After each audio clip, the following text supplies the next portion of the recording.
এটা চাচ্ছ যে শেখ হাসিনা ক্ষমতা থাকবেন না? ওকে ফাইন, শেখ হাসিনা ক্ষমতা থাকবেন না, ক্ষমতায় আসবে কে? যে আন্দোলনটা ছাত্ররা শুরু করেছে, এই আন্দোলনটা হাইজ্যাক হয়ে গেছে। আজকে ছাত্রদের কাঁধে বন্দুক দিয়ে কারা মাঠে নেমেছে? এই ছাত্ররা আপনার আমার সন্তান, আমাদের আগামী দিনের ভবিষ্যৎ। আমি হাত জোর করে তাদের অনুরোধ করছি যে একটা জিনিস বোঝার জন্য, যে হোয়াট ইউ ওয়ান্ট, কী চাও তোমরা? বাবা, এটা চাচ্ছ যে শেখ হাসিনা ক্ষমতা থাকবেন না?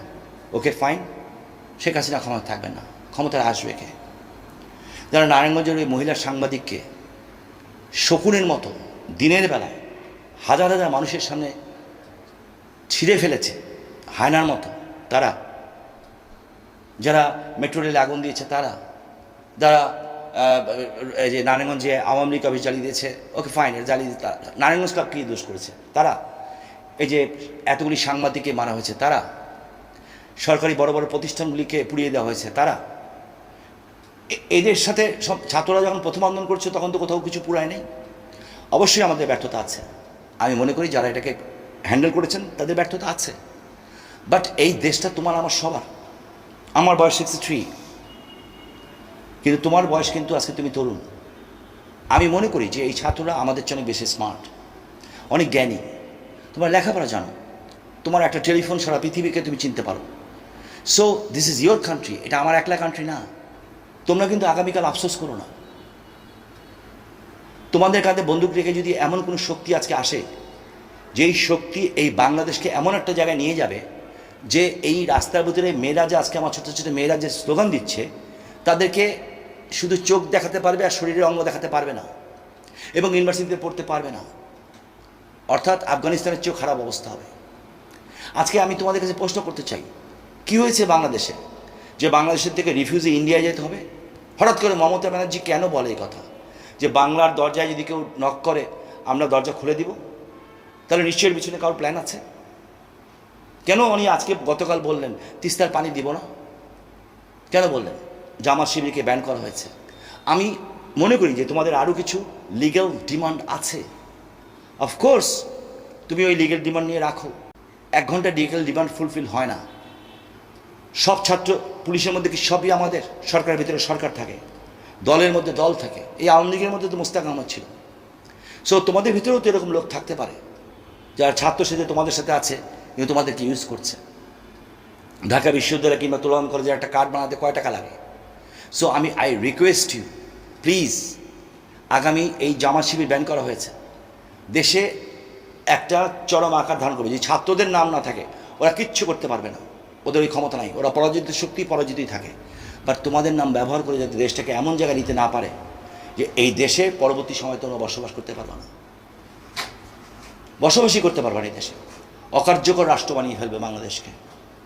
তোমরা শুধু চিন্তা করো, প্যারিসে বসে একজন বক্তব্য দিচ্ছেন, কি বক্তব্য দিচ্ছেন উনি? কার স্বার্থে বক্তব্য দিচ্ছেন? চিন্তা করতে হবে গভীরভাবে, কারণ তুমি চিন্তা করতে জানো। Because you have to think, because এটা তোমার দেশ। আগামী দিনে তুমি এমপি হবা, তুমি মন্ত্রী হবা, তুমি প্রধানমন্ত্রী হবা, তুমি সব কিছু হবা। সাংবাদিকদের মারবে কেন?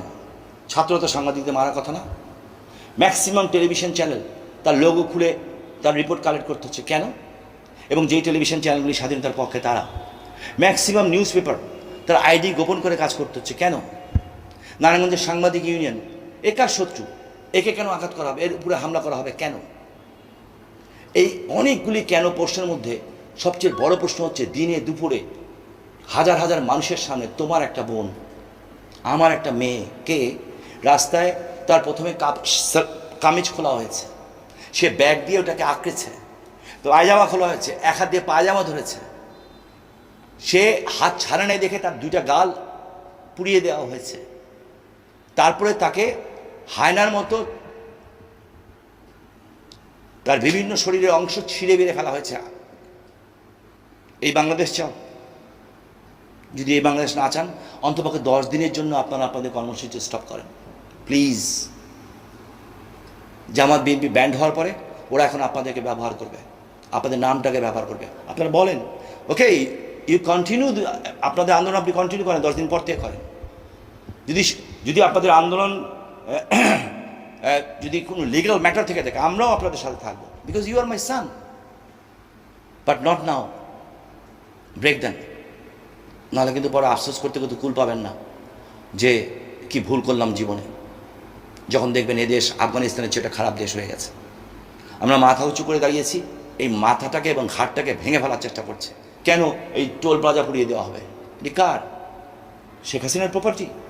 এই রাস্তা দিয়ে কি উনি চলেন না আমরা সবাই চলি? জাস্ট একটু গভীরভাবে 1 ঘন্টা চিন্তা করেন প্লিজ, ফর গডস সেক। আমার ছেলেকে যা বলবো, মেয়েকে যা বলবো, আপনাকে তাই বলছি, প্লিজ। আমি আশা করি যে আপনারা চিন্তাশীল প্রজন্ম, আমাদের চেয়ে অনেক স্মার্ট। একটা ছোট্ট টেলিফোন দিয়ে আপনারা সারা পৃথিবীর সব খবর নিতে পারেন। প্লিজ আল্লাহর ওয়াস্তে একটু গভীরভাবে চিন্তা করেন। আমার মনে হয় আপনারা আপনাদের উত্তর পেয়ে যাবেন কেন, কোথায় কী হচ্ছে। হাজার হাজার ঘটনা ঘটছে। কেন কেন একজন যুবলীগের ছাত্রদেরকে মেরেছে? ছাত্রদের যে মেরেছে, যে পুলিশ মেরেছে, তার বিচার হওয়া উচিত আমি মনে করি, অবশ্যই হওয়া উচিত যদি সে ইন্টারন্যাশনাল মেরে থাকে। আপনি কেন ভাববেন সবই সরকারের পারপাস সার্ভ করে? সময় দেন সরকারকে ফাইন্ড আউট করতে, সরকারকে সময় দেন। তখন যদি সরকার না করে তখন আপনি করেন। আপনাকে এটাও দেখতে হবে, ওইটাও তো মানুষ না? যুবলীগের একটা ছেলেকে মেরে গাছে ঝুলিয়ে দেওয়া হয়েছে। আপনাকে এটাও দেখতে হবে, পুলিশ মেরেছে, হ্যাঁ ইটস ট্রু, পুলিশ মেরেছে।